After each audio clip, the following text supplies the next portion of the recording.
Yo, F Dame Lillard in the Bucks. Yo, F Portland. Yo, everybody all excited. Everybody talking about it's a wrap for the league. F that.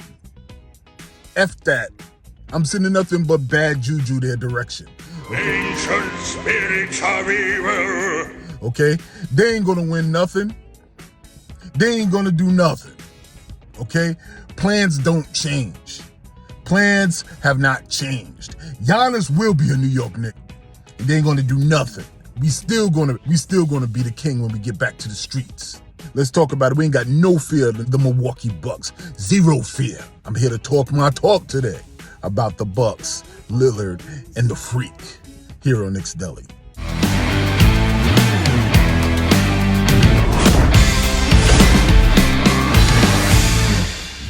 What's going on, Knicks Nation? I want to welcome you back to Knicks Deli, baby.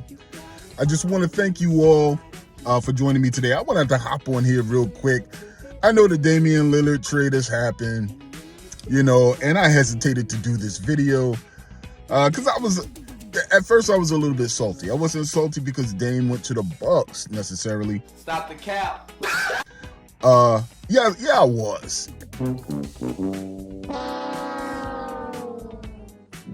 And it's only because I think it prolongs the inevitable. It prolongs the moment where Giannis has to make a decision about what he wants to do with his future. I think this gives him a legitimate year. Shout out to the Bucks. As an organization, you were able to flip that and make that happen.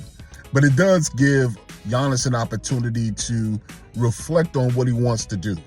If he wants to be like a Kobe and stay with the same team for his entire career, if this Dame thing works out, that's going to be a possibility. Okay?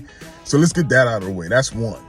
Two, if they win, and Dame comes in and does his thing, then it could be kind of scary for the league for the next 3 years. Okay? But here's why I'm not afraid. Here's why there is zero fear about what the Milwaukee Bucks pulled. Both of those gentlemen, are in their 11th and 12th seasons. Injuries can play a role, but I don't know, man. Just in terms of our team, I just think we have a younger team. I think we have a more durable team. I think that our squad timeline is across the board on the same timeline. We're not an old team, we're an up-and-coming team. We do focus on defense. I think we will get better this season on defense. And our potential is there to be a type of team that could disrupt a lot of teams who are supposed to be predicted or favored to make that championship run. And I think if you add a player such as Giannis to that, it's going to be a wrap. So I still feel confident. And let me say this. I've been saying this on other videos. Giannis is the prize. Giannis is the prize. And I just don't think Dame is going to be a factor in determining whether or not Giannis leaves or if he goes. Okay? So I have no fear of what the Milwaukee Bucks have done. But one thing that I appreciate that I don't think anybody is talking about is the fact that the NBA is fed up with NBA players making power plays on them. Don't get it twisted. The NBA Illuminati is fed up. They are fed up with NBA players making a power play on them. And I'm telling you, look at Portland. Look at what Portland did. Portland was like, and give credit to Dame. I give credit and kudos to Dame. Dame has been loyal to the Portland franchise for 11 years. 11 years. It never helped that he did that commercial early on talking about, I don't want to be like the washed up legends. He ain't say washed up, but I want to be like the legends who never won a ring. And then you had Karl Malone and you had Chris Webber in the commercial. You had Barry Sanders. You had legitimate legends who have done substantial things in their respective sports. And he was kind of making light of them not winning championships. And ironically, he was in the same place. You know what I mean? So It didn't help that he had that on his track record. I know he said to himself, I can't go out like this, or I'm in that same, we're going to have to remake that commercial. I'm going to be in the same situation as these brothers, and with all due respect, I can't do that. So he tried to make a power play to get them to send him to Miami. And Miami, ironically enough, has always been, there's this mythology about Pat Riley being able to do the impossible to get his stars. There was an expectation that was already a done deal. I'm sure there was backdoor conversations between Jimmy Butler and Damian Lillard. Make that happen. I done talk to Pat Riley. I done talk to the Don. You know what I mean? We're going to do our best to make that happen. So when it didn't happen, how do you think that puts Portland in a position? They have no trade leverage. People are looking at them like, yo, you're a joke. Everybody knows that he's going to Portland.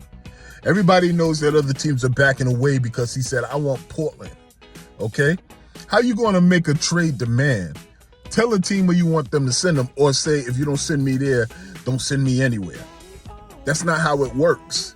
And initially his tone was that of a veteran superstar who had given his all to the state, to the state of Portland, to that team, who is now saying, you know what, I do this for me. That was initially his tone. After a while, he started making demands.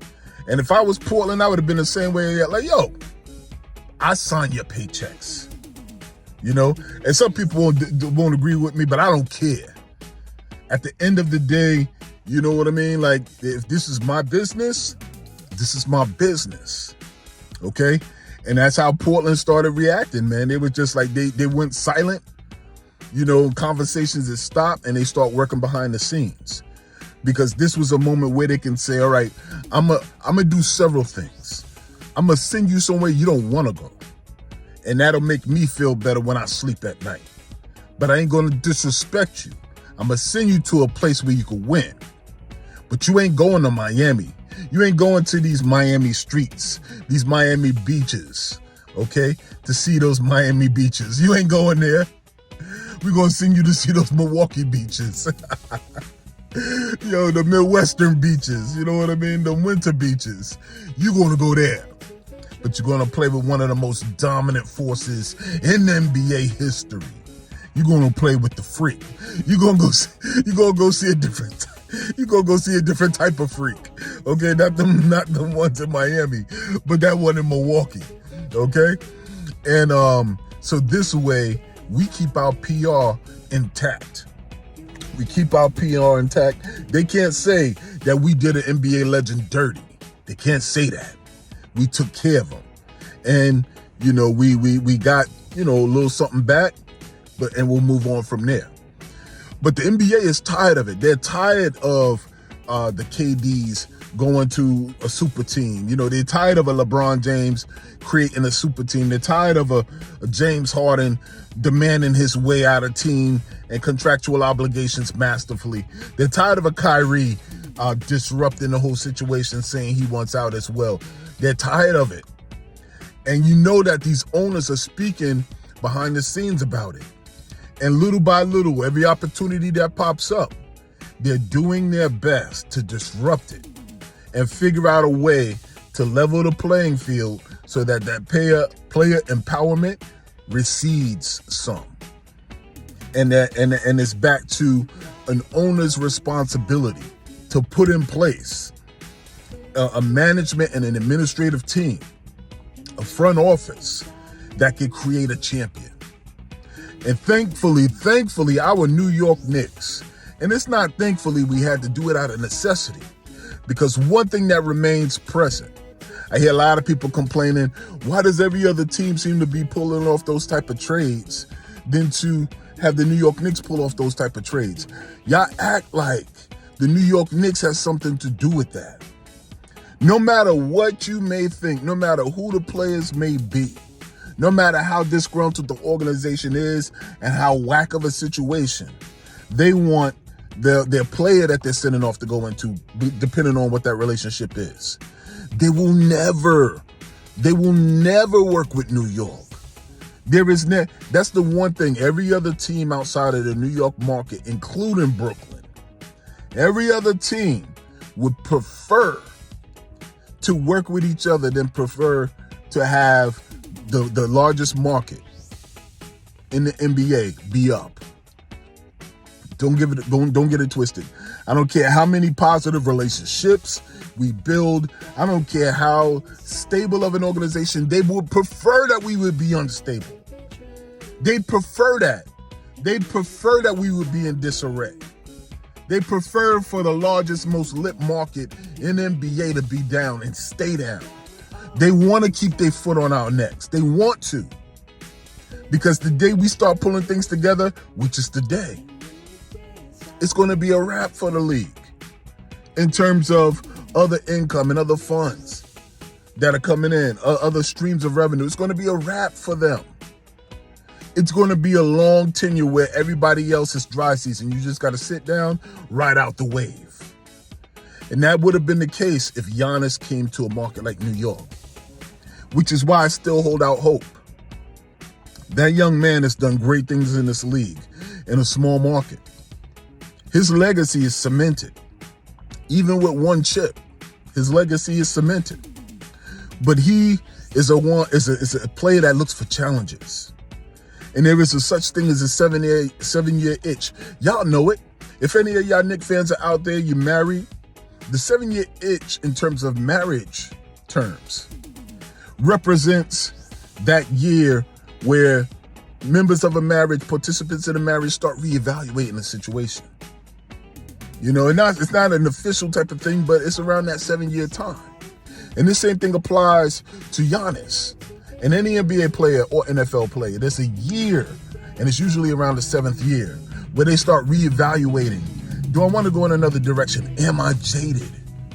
Am I getting jaded with this situation? Do I need another challenge?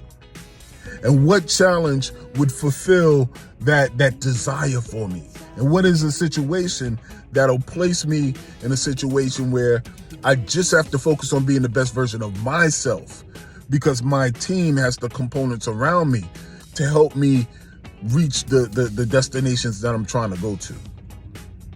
So I say all that to give my insight into the Damian Lillard situation, that trade. There is no fear. There is zero fear for what they're doing in Milwaukee. Still, with the team that we have currently constituted, we're going to be a problem for the league. We're going to be a problem for the Eastern Conference. We will be top 4.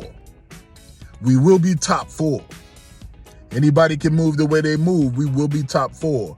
Cohesion, age timeline, talent, defense, coaching.